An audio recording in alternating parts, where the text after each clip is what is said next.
మోడీ ప్రభుత్వం పెద్ద నోట్ల రద్దు నిర్ణయం తీసుకోవడంతో దాని ప్రభావం మన టాలీవుడ్ సినిమా రంగంపై కూడా చాలా విపరీతంగా పడింది.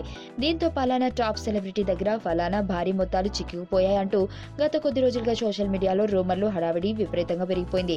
ఈ రూమర్స్ లో ఎన్ని వాస్తవాలు తెలియకపోయినా హడావిడి చేస్తున్న ఈ గాసిపులను చూసి ఎంతో కొంత నిజం ఉండి తీరుతుందని చాలా మంది కామెంట్స్ చేసుకుంటున్నారు. తెలుగు సినిమా రంగాన్ని కొన్ని దశాబ్దాలుగా శాసిస్తున్న మెగాస్టార్ చిరంజీవిపై కూడా ఈ రూమర్స్ మొదలై ప్రస్తుతం సోషల్ మీడియాని కుదిపిస్తున్నాయి. ప్రస్తుతం సామాన్యుల దగ్గర నుంచి ధనవంతుల వరకు తలపట్టుకుంటున్న ఈ నోట్ల సమస్య గడ్డు పరిస్థితుల్లో మెగాస్టార్ చిరంజీవి ఆయన కుటుంబం కలిసి ఓ నిర్ణయం తీసుకున్నారని సోషల్ మీడియాలో విపరీతమైన వార్తలు గుప్పుమంటున్నాయి. చిరంజీవి ఆయన కొడుకు రామ్ చరణ్, కోడలు ఉపాసనలు తమ స్థలాలు, పొలాలు, బిల్డింగ్స్ వంటి కొన్ని ఫిక్స్డ్ అసెట్స్ ను క్యాష్ గా మార్చి దాదాపు 500 కోట్ల డబ్బును మ్యూచువల్ ఫండ్స్ కు పెట్టుబడి పెట్టి ఈ నోట్లు గండం నుంచి చిరంజీవి బయటపడ్డాడు అని గాసిప్స్ గుప్పుమంటున్నాయి.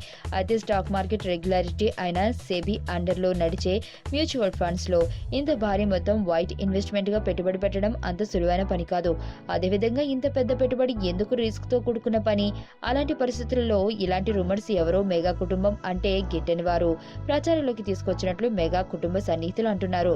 అయితే ఈ మధ్య కాలంలో చిరంజీవి డైరెక్టర్ గా ఉన్న మా ఛానల్ ను స్టార్ ఇండియా ఛానల్ కు భారీ ప్రీమియం రేట్లకు అమ్మిన నేపథ్యంలో ఈ వ్యవహారంలో మెగా కుటుంబం షేర్ కు వచ్చిన భారీ మొత్తాలను చిరంజీవి ఇలా మ్యూచువల్ ఫండ్స్ లో పెట్టి ఉంటాడు అని కొందరు ఊహాగానాలు చేస్తున్నారు.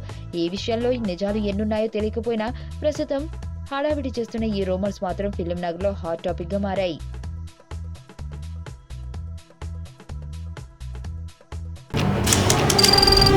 నీ స్నేహితుడు ఎవరో తెలిస్తే నీ క్యారెక్టర్ తెలుస్తుంది.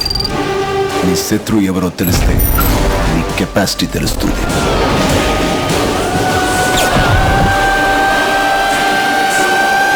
నా శత్రువుని సెలెక్ట్ చేసుకున్నాను.